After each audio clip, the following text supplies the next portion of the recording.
the passage of additional financial aid for that country. A temporary bill will fund the government until November 17th.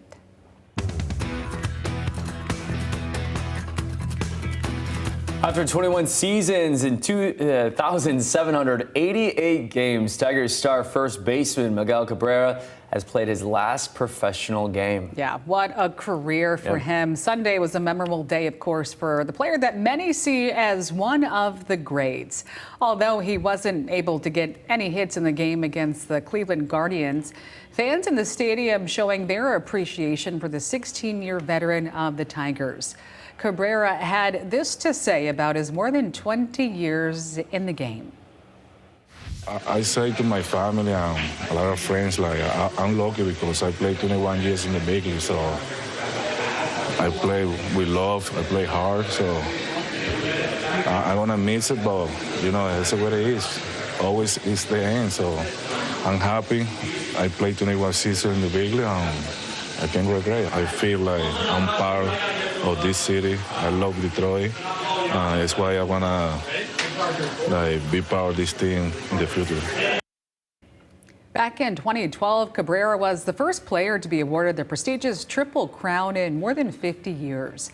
He's one of 3 players in baseball history to end his career with more than 3,000 hits, 500 home runs, and 600 doubles. A storied career there, and while he's putting down the glove, he is not going too far. He'll be actually staying on as a special assistant, and there's reason for optimism about the Tigers' future. Detroit finished with an 18-10 record in September.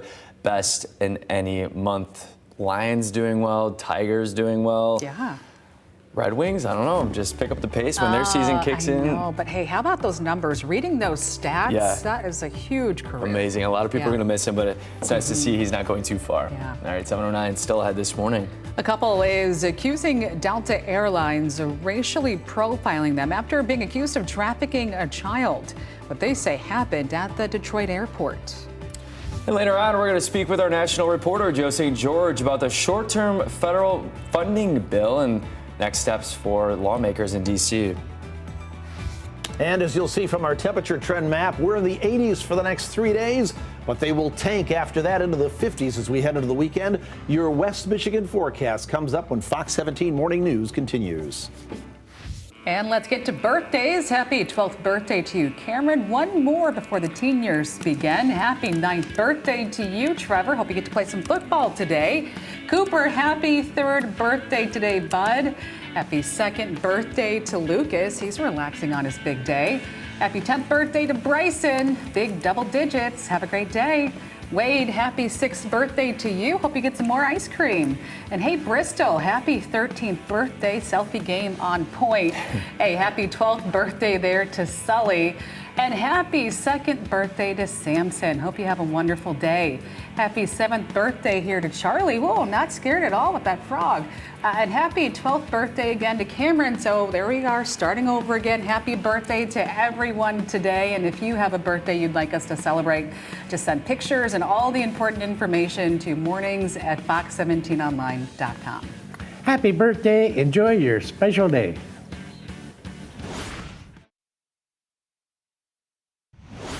Looking to the east side of the state this morning, a couple in Oakland County now demanding answers, saying that they believe race played a role in Delta Airlines accusing them of child trafficking and calling police on them. They were on an international trip with their grandson when they were stopped at baggage claim by a police officer.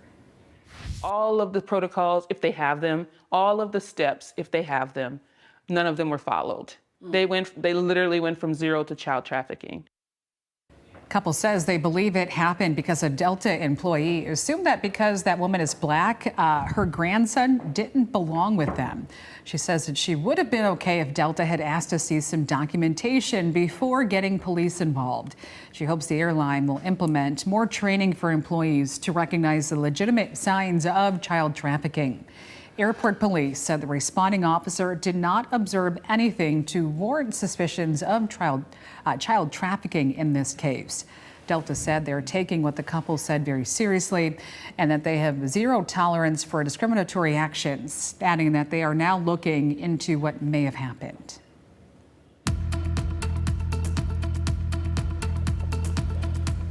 Good morning, everybody. It's 7:15. We're going to start with an absolutely gorgeous shot from Pier Marquette Beach in Muskegon. Bill Beatty, one of our regular contributors. You know, I was in Grand Haven with the family yesterday, and we were coming home, and I could see in the rear view mirror about 6:30, quarter to 7, that beautiful orange ball of fire. I wish we could have stayed for the sunset, but when you wake up at 12:55, you can't. You just got to get to bed. But my point is, if you want to get out there and see some nice sunsets, either today or tomorrow, boy, they're going to be gorgeous, and the days itself will be nice as well. If you folks want the opportunity to connect with me on Facebook, it's easy to do. Kevin Craig Fox 17 is the page. You can like that page, and then we can communicate that way. Twitter or Instagram are your thing. It's at Fox Weatherman. That's the handle. In the weather headlines today, unseasonably warm for the next few days, near record high temperatures. Next shower chance comes in here with a cold front on Thursday. That will force a pattern change, and there is a massive cool down coming down into the 50s by the time we get into the weekend here. Normal high temperatures for this time of the year have us at 67 degrees. As we look at our current temperatures, we're still fairly mild for this time of the year, this time of the morning, mid to upper 50s to around the 60-degree mark across the area. Doppler radar doesn't show anything. We are dry. Clouds and radar movement or satellite imagery as we pull back to a wider perspective. There's been some activity over the eastern UP and Lake Superior moving into Canada. That's not moving our way. Otherwise, as we look upstream or where the weather comes from, most of the time for us, there's nothing off to the north and west or down to the south and west. So we're going to be dry and quiet here over the next couple of days with increasing temperatures. We made 83 in Grand Rapids yesterday. I think we get back there today with sunny skies. That's unseasonably warm air. We'll have a south to southwest wind at about 5 to 10 miles per hour. Out on Lake Michigan, the satellite imagery is showing that Lake Michigan water temperatures are in the mid 60s there. It felt a little bit colder than that to me in Grand Haven yesterday, maybe about 62, 64 degrees, but these are the official numbers from the satellite. So there's no beach hazard risk. There's no small craft advisory. Lots of boats out there yesterday. It's incredible the number of folks that have not winterized their boat yet. I, for one, have not done that as well, but there's no small craft advisories. It's a good day to be out there on the lake or at the beach. High pressure behind me going to keep us in control with a southerly flow. That continues to pump in the warmer air today, tomorrow, and then again on Wednesday. You can see any activity with cloud cover and precipitation is not going to be over us. It'll be well off to our west as we go through tomorrow. Lots of sunshine, warm temperatures in the mid 80s. We'll flirt with a record high tomorrow. As we get into Wednesday morning, we may start Wednesday with some sunshine, but the clouds are going to start to thicken up here. I think Wednesday looks dry, but out ahead of this cold front, there may be some showers that will be out there, especially as we get into Thursday. And then behind that cold front, we're talking about colder temperatures. Let's look at the upper air or the upper level analysis. There's nothing on this map right now because it's just the colder air that I've highlighted. You can see as we go over the next few days, here comes this area of cold air that's going to come blasting in here. By 6 a.m. Friday, it's not quite here, but that deep trough in the jet stream and that upper level low, all this color on the map is colder air. That's going to infiltrate into the upper Midwest and the Great Lakes and set up shop, keep us under mostly cloudy skies, temperatures way below normal, and maybe a showery pattern as we go into and through our weekend. That is reflected in our 7-day forecast. You can see that today, tomorrow, Wednesday, we are into the 80s. And by the time we get into Thursday, that's where the cold front comes through. 71 degrees there. Showers likely. Chance of a shower on Friday or Saturday. And look at the temperatures by Saturday and Sunday. Ouch. From the mid 80s to the mid 50s. That is a huge temperature swing. So try to get out and enjoy these next few days before things change this weekend. That's our weather. Let's check our traffic at 7:19. Here's Rob.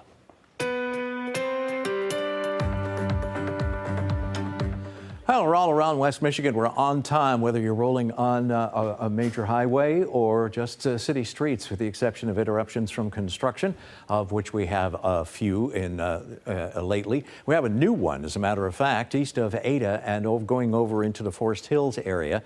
From Spalding to close to the Ada Village, you've got Ada Drive, which is completely closed for resurfacing. It's a long stretch, but you'll have to go on a rather long detour using M21 Fulton Street instead. I'm Rob Westerby, Fox 17 Traffic.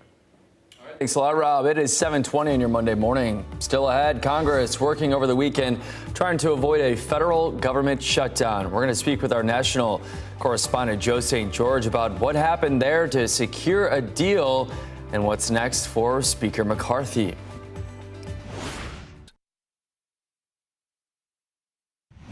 And we're looking live over the Capitol this morning in Washington, D.C. A sunny start there. Legislators, though, able to get a short-term government funding bill over the weekend.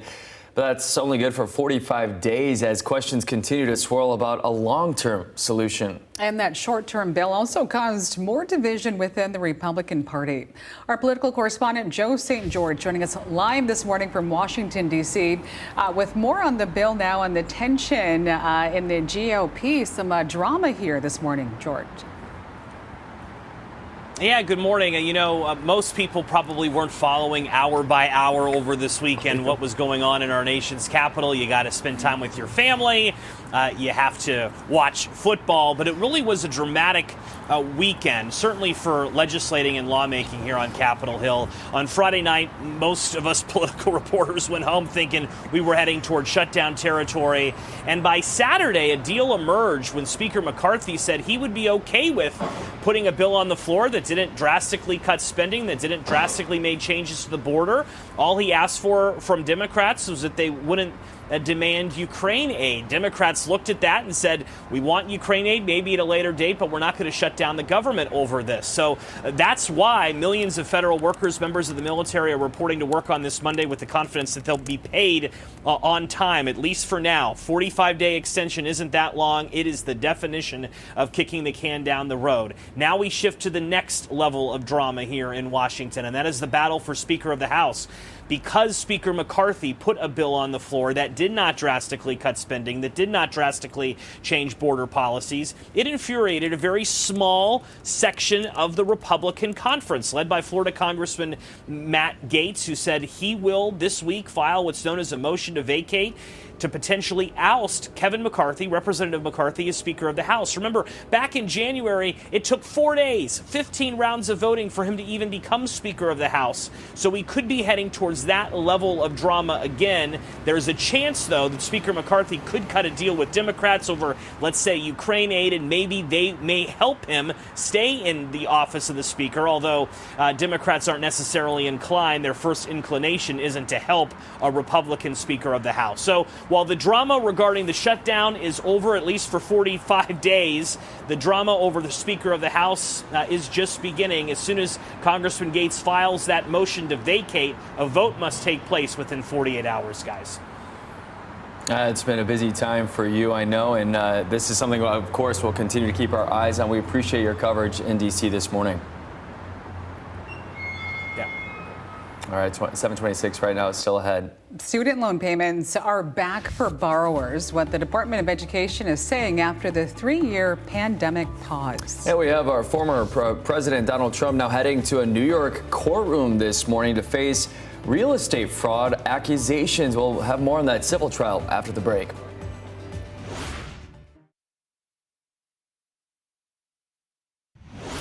Now, Fox 17 Morning News, student loan payments make a return this month as inflation continues to cause costs just about everything to go up. How the return is impacting some Americans' finances.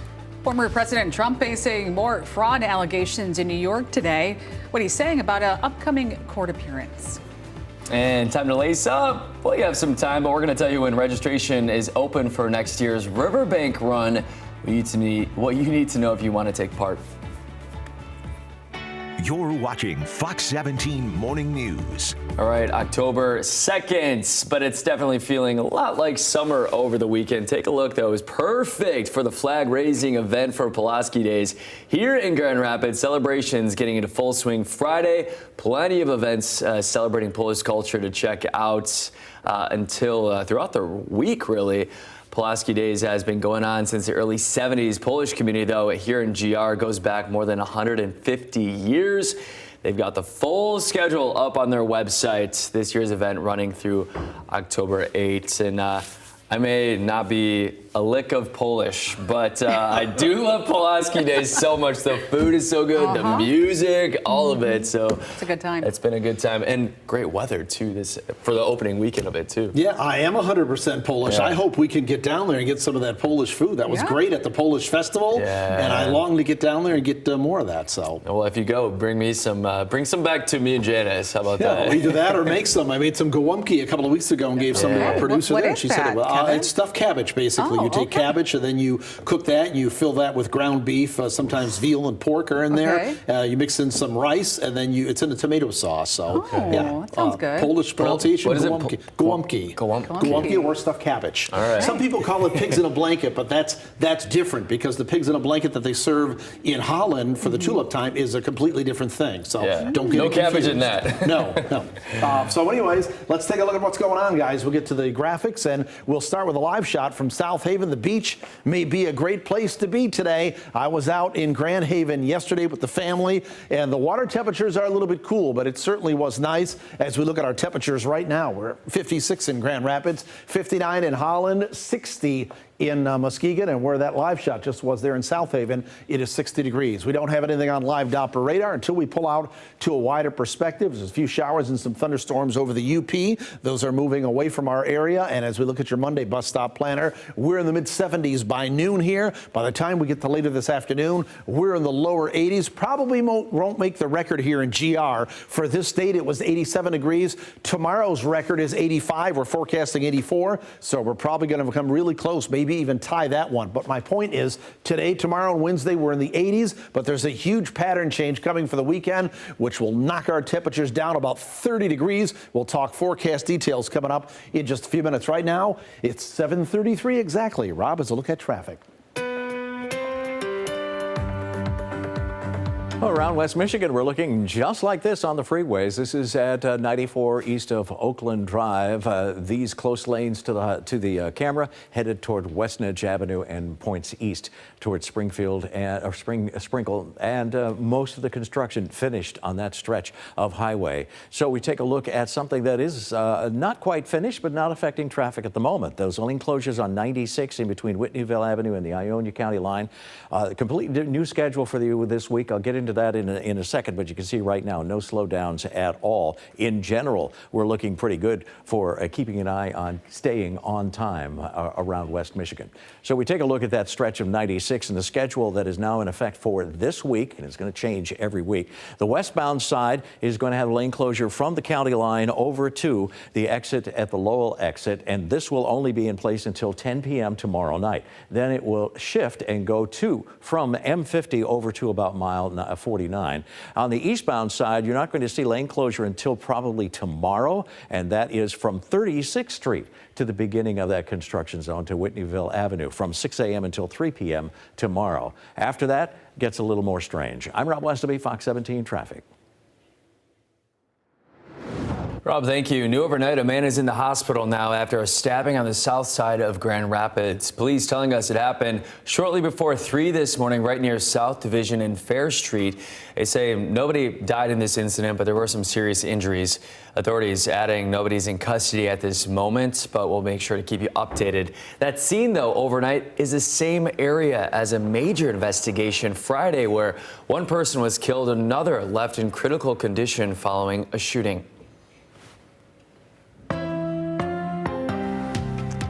There are new signs that inflation is cooling. Friday, the Commerce Department released the Personal Consumption Expenditures Index.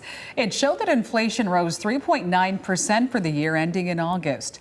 It's the lowest annual increase that index has seen in 2 years and a positive step toward the Federal Reserve's target of 2% inflation. While inflation, though, shows signs of slowing down at the national level, many people are still struggling to make ends meet. And now those that have student loans are feeling the pinch again. Yeah, after a 3-year pandemic pause on student loans this weekend, they kicked back in. According to the federal education data, the average borrower now owes more than $37,000. The education department saying borrowers should receive some type of billing statement at least 3 weeks before that bill is due. Borrowers are also encouraged just to make sure their information is up to date and to check their exact due date as well. And while payments start up this month, interest already started accruing on September 1st. Consumer Financial Protection Bureau says 1 in 5 people with student loans likely to struggle to pay those. There's a number of different repayment options, though, that you do have, including the SAVE plan. We've got that information on our website. It's fox17online.com. Meanwhile, those who are hoping to apply for some student financial aid will have to wait just a bit. The free application for federal student aid, better known as the FAFSA, typically opens up October 1st. This year, though, applications are not being taken until December. The form, which uses information like your parents' income to determine your need for financial aid, is being updated and hopefully simplified. A specific date has not been announced for the December release, but the Department of Education has been communicating with families who filed the FAFSA last year to make sure they know when the application will be open. In other national headlines this morning, Donald Trump will be in New York today as the civil fraud lawsuit trial against the former president, his eldest sons, and several executives now set to start today. Last week, a judge ruling that Trump and his co-defendants are liable for fraud after overvaluing Trump properties on financial statements. The New York Attorney General arguing the falsified financial statements gave Trump more favorable loan terms and lowered insurance costs. Because of that ruling, though, the trial will now focus on determining how much Trump and other defendants should pay out for that fraud. Trump has stated that he may attend that trial as he faces scheduling conflicts in a separate lawsuit that's against former attorney Michael Cohen. We're hearing more from officials about a fire that left several semi-truck trailers destroyed this weekend. This happened at Van Erden Food Service off Ionia early Sunday morning. When first responders arrived around 5 a.m., they found at least 5 of the trailers there on fire and heavy smoke coming from the area. They closed down a section of Ionia due to the fumes from the burning oil and fuel. They were able to get the situation under control in less than 2 hours and save most of the fleet there. 5 trucks are totaled. We have more that have significant fiberglass damage from the heat. Our number 1 priority was extinguishment, and the second priority was trying to get the rest of the semi-trucks out of the way to try and save their fleet. And we got most of them moved, and we got the fire extinguished without a problem. While those 5 were a total loss, 25 other semis were saved. Waste Management was on the scene to ensure that the runoff water from the effort didn't go into storm drains. The cause of that fire is still under investigation. Well, switching gears here, it may be October, but we're looking forward to May. That's when the Amway Riverbank Run will be back for its 47th year. You can actually sign up today now to participate. The race holds the title as the largest 25K road race in the nation, offering the only 25K wheelchair racing division in the world. Over 25,000 runners now expected to participate during the race week. This year's partnership is partnering with 5 local groups. That includes the Conductive Learning Center, Kids Hope USA, No Surrender Running Club, Guiding Light, and Meals on Wheels. Registration will start this morning for the May 11th race. We've got all the details on how you can sign up. It's posted on our website, fox17online.com. And hoping for good weather. Last year was a little drizzly. Yeah. Not too bad. It actually was kind of nice, because you get a little sweaty, a little hot during it. So, yeah. All right. It is 7:39 right now, still ahead. Popular toy store making an unusual comeback, and why a woman is suing Disney for a wedgie. That's all coming up in Breakfast Buzz.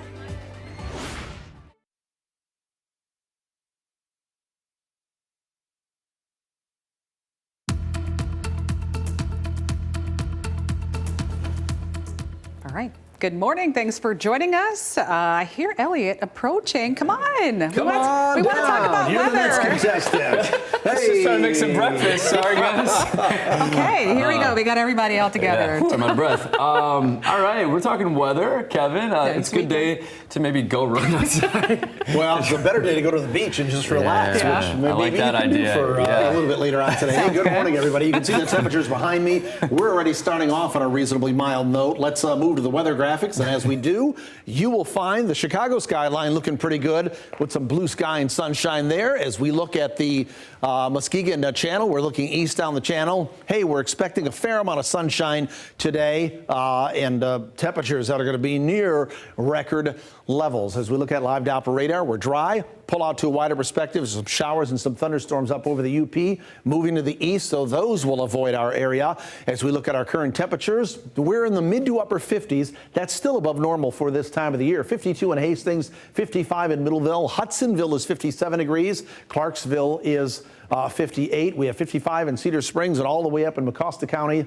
52 degrees there. As we look at our forecast for today, well, we're talking sunny skies and seasonably warm temperatures around 83 degrees. That's where we were yesterday in Grand Rapids. We'll have a south to southwest wind at about 5 to 10 miles per hour. If we look at the future track map, we'll put this into motion. You're going to say, hey, there's nothing going on. And that's what we expect. Not a whole lot of anything. Maybe some contrails high up there from the airplanes, or some, I don't even think we'll see fair weather cumulus clouds, but I do think maybe some high level cloudiness will be possible, and that'll be about it. But I'm still expecting mainly sunny skies. We go into the day tomorrow, temperatures in the mid 80s. We're still talking about sunshine. Tuesday night into Wednesday, clear to partly cloudy skies. And we may start Wednesday with some sunshine, but the clouds will continue to thicken up or increase throughout the day. There's a cold front. Out ahead of that cold front for Thursday, we'll have the chance of some showers. Temperatures are already going to be moving down. And behind that cold front, by the time we get into this weekend, our temperatures are going to be dropping about 30 degrees from where they're going to be today.